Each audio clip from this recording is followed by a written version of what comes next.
କାହିଁକି କାର୍ତ୍ତିକ ମାସରେ ଆକାଶ ଦୀପ ଜଳାଯାଏ? ଗୋଟିଏ ସମୟର କଥା। ଗୋଟିଏ ଗାଁରେ ଥିଲେ ଜଣେ ଦୁଃଖୀ ବୃଦ୍ଧ ମହିଳା। ସେ ଦିନ ଦିନ ଧରି ଅନେକ ଶ୍ରମ କରୁଥିଲେ, କିନ୍ତୁ ଘରେ ଧନ ଶାନ୍ତି କିଛି ନଥିଲା। ଗୋଟିଏ ରାତିରେ ସେ ସ୍ୱପ୍ନରେ ଦେଖିଲେ ଗୋଟିଏ ଜ୍ୱଳନ୍ତ ଦୀପ ଓ ଗୋଟିଏ ସୁନ୍ଦର ଯୁବକକୁ।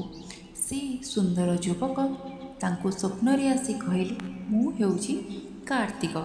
ଏହି ମାସରେ ଯଦି ତମେ ନିୟମ ପାଳନ କରି ଦୀପ ଜାଳିବ, ତାହେଲେ ତୁମ ଘର ଓ ମନ ଆଲୋକିତ ହେବ। ପରବର୍ତ୍ତୀ ଦିନଠାରୁ ସେ ବୃଦ୍ଧ ମହିଳା ନଦୀରେ ଗାଧୋଇ କରି ଉପବାସ ରଖି ପ୍ରତି ରାତିରେ ଦୀପ ଜାଳି ମନରେ ଭକ୍ତିର ସଂକଳ୍ପ ନେଉଥିଲେ। କାର୍ତ୍ତିକ ମାସ ଶେଷ ହେବା ସମୟରେ ତାଙ୍କ ଘରେ ଗୋଟିଏ ଅଦ୍ଭୁତ ଘଟଣା ଘଟିଲା। ପ୍ରାଚୀନ ଘରର ତଳୁ ସୁବର୍ଣ୍ଣରେ ଭରା ଗଡ଼ି ମିଳିଲା। ଗାଁବାସୀ ମଧ୍ୟ ଆଶ୍ଚର୍ଯ୍ୟ ହୋଇଗଲେ। ଯେଉଁଠାରେ ଭକ୍ତି ଓ ନିୟମ ରହିବ, ସେଠାରେ କାର୍ତ୍ତିକ ଦେବ ନିଜେ ଆଶୀର୍ବାଦ ଦେବେ। ସେହି ଦିନଠାରୁ ଗାଁରେ ପ୍ରତିବର୍ଷ କାର୍ତ୍ତିକ ଦୀପ ଜାଳି ସମସ୍ତେ ପୂଜା କରନ୍ତି।